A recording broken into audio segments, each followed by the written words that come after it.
Hi hello ಎಲ್ರಿಗೂ ನಮಸ್ಕಾರ. ನೀವು ನೋಡ್ತಾ ಇದ್ದೀರಾ ಮೈಂಡ್ ಇಟ್ ಮೀಡಿಯಾ. ನಾನು ಸಮೀನಾ. ನಾನು ಈ ಸಲ ಊರಿಗೆ ಹೋಗಿದ್ದೆ. ಊರಿಂದ ಬರ್ತಾ ಮರ್ಗೆಣ್ಸನ್ನು ತಂದಿದ್ದೀನಿ. ತುಂಬ ಜನ ಏನು ಮಾಡ್ತಾರೆ, ಈ ಮರ್ಗೆಣ್ಸನ್ನು ಸುಲಿಯೋದೇ ಕಷ್ಟ ಅಂತ ತರೋದೇ ಇಲ್ಲ, ತಿನ್ನೋದು ಇಲ್ಲ. ಹಾಗಾಗಿ ನಾನಿವತ್ತು ಈ ಮರ್ಗೆಣ್ಸನ್ನು ಯಾವ ರೀತಿ ಸುಲಿಬಹುದು, ಈಸಿಯಾಗಿ ಯಾವ ರೀತಿ ಸುಲಿಬಹುದು ಅಂತ ತೋರಿಸ್ಕೊಡ್ತೀನಿ. ಹಾಗೆಯೇ ಕೇರಳದಲ್ಲಿ ಇದ್ರದ್ದು ಪಲ್ಯ ಮಾಡ್ತಾರೆ. ಈ ಪಲ್ಯ ಜೊತೆ ಒಂದು ಕಟ್ಟನ್ ಚಾಯನ್ನು ಕುಡಿತಾರೆ. ಸೊ ಆ ಪಲ್ಯವನ್ನು ಯಾವ ರೀತಿ ಮಾಡ್ತಾರೆ ಅಂತ ನಿಮಗೆ ಬನ್ನಿ ತೋರಿಸ್ಕೊಡ್ತೀನಿ. ಬನ್ನಿ, ಹಾಗಿದ್ರೆ ಬೇಗ ಕಿಚನ್ಗೆ ಹೋಗೋಣ, ಮಾಡೋಣ. ಈ ಪಲ್ಯ ಮಾಡೋದಕ್ಕೆ ನಾನೀಗ ಅರ್ಧ kg ಮರಗೆಣಸನ್ನು ತಗೊಂಡು ಬಂದಿದ್ದೀನಿ. ಆವಾಗ ತಾನೇ ಗದ್ದೆಯಿಂದ ತಗೊಂಡು ಬಂದಿರೋದ್ರಿಂದ ಮಣ್ಣು ತುಂಬ ಮೆತ್ಕೊಂಡಿತ್ತು. ಹೀಗಾಗಿ 4 ರಿಂದ 5 ಸಲ ನಾನು ಇದನ್ನು ವಾಶ್ ಮಾಡಿದೆ. ನೀವೀಗ ನೋಡ್ತಾ ಇರ್ಬೋದು ಎಷ್ಟು ಫ್ರೆಶ್ ಆಗಿದೆ ಅಂತ. ಇವಾಗ ನಾವಿದನ್ನು ಪೀಲ್ ಮಾಡೋಣ. ಇದರದ್ದು ಸಿಪ್ಪೆ ತೆಗೆಯೋಣ. ಈ ಪಿಂಕ್ ಕಾಣಿಸ್ತಾ ಇದೆ ಅಲ್ವಾ, ಈ ಸಿಪ್ಪೆಯನ್ನು ನೀವು ತೆಗಿಬೇಕಾಗಿರೋದು. ನೋಡಿ, ಚಾಕುವಿನಿಂದ ಕೂಡ ಆರಾಮಾಗಿ ತೆಗಿಬೋದು. ಚಾಕುವಿನಿಂದ ಆಗಲಿಲ್ಲ ಅಂದರೆ ನೀವು ನಿಮ್ಮ ಹತ್ರ ಪೀಲರ್ ಇದ್ದರೆ ಪೀಲರಿಂದ ನೀವು ಇದನ್ನು ಆರಾಮಾಗಿ ತೆಗಿಬೋದು.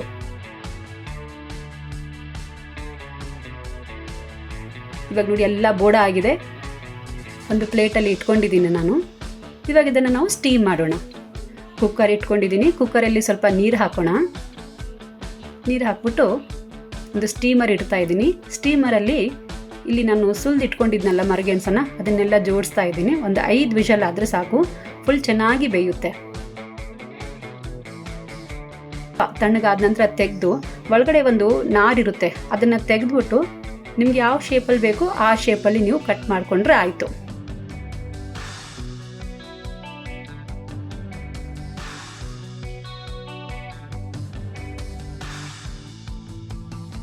ಇವಾಗ ಒಂದು ಪ್ಯಾನ್ ಇಡೋಣ. ಪ್ಯಾನ್ ಬಿಸಿ ಆದ ನಂತರ ಇಲ್ಲಿ ನಾನು ತೆಂಗಿನೆಣ್ಣೆ ಹಾಕ್ತಾ ಇದ್ದೀನಿ.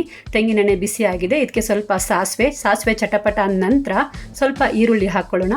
ಅದರಲ್ಲಿ ಒಂದು ಕೆಂಪು ಮೆಣಸಿನಕಾಯಿ, ಕರಿಬೇವಿನ ಸೊಪ್ಪು ಚೆನ್ನಾಗಿ ಮಿಕ್ಸ್ ಮಾಡ್ಕೊಳ್ಳೋಣ. ಹಾಕ್ಕೊಂಡು ಆಮೇಲೆ ಜಚ್ಕೊಂಡಿರೋ ಬೆಳ್ಳುಳ್ಳಿಯನ್ನು ಹಾಕೋಣ. ಒಂದು 6 ರಿಂದ 7 ಹಾಕ್ಕೊಂಡ್ರೆ ಸಾಕು. ರುಚಿಗೆ ತಕ್ಕಷ್ಟು ಉಪ್ಪು, ಅರಿಶಿನ ಹಾಕ್ಕೊಂಡು ಚೆನ್ನಾಗಿ ಬಾಡಿಸ್ಕೊಳ್ಳೋಣ.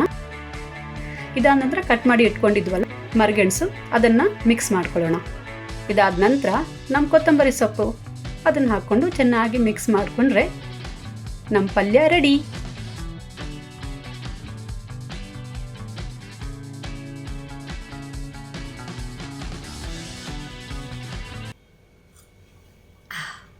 ಮರಗೆಣಸು ಪಲ್ಯ ಮತ್ತು ಕಟ್ಟನ್ ಚಾಯ್ ಬೆಸ್ಟ್ ಕಾಂಬಿನೇಷನ್. ತಿಂಡಿಗೆ ನೀವೇನಾದರೂ ಇದನ್ನು ತಿಂದರೆ ಸಂಜೆ ತನಕ ನಿಮಗೆ ಹಸಿವೆನೇ ಆಗಲ್ಲ. ಫುಲ್ ಡಯಟ್ ಫುಡ್ ಅಂತಲೇ ಹೇಳ್ಬೋದು. ಹೀಗಾಗಿ ಯಾರೆಲ್ಲ ವೇಟ್ ರೆಡ್ಯೂಸ್ ಮಾಡಬೇಕು ಅಂದ್ಕೊಂಡಿದ್ದೀರೋ ನನ್ನ ಈ ರೆಸಿಪಿನ ನೀವು ಟ್ರೈ ಮಾಡಬಹುದು. ಮುಂದಿನ ವಿಡಿಯೋದಲ್ಲಿ ಮತ್ತೊಮ್ಮೆ ಸಿಗ್ತೀನಿ. ಟೇಕ್ ಕೇರ್, ಬಾಯ್.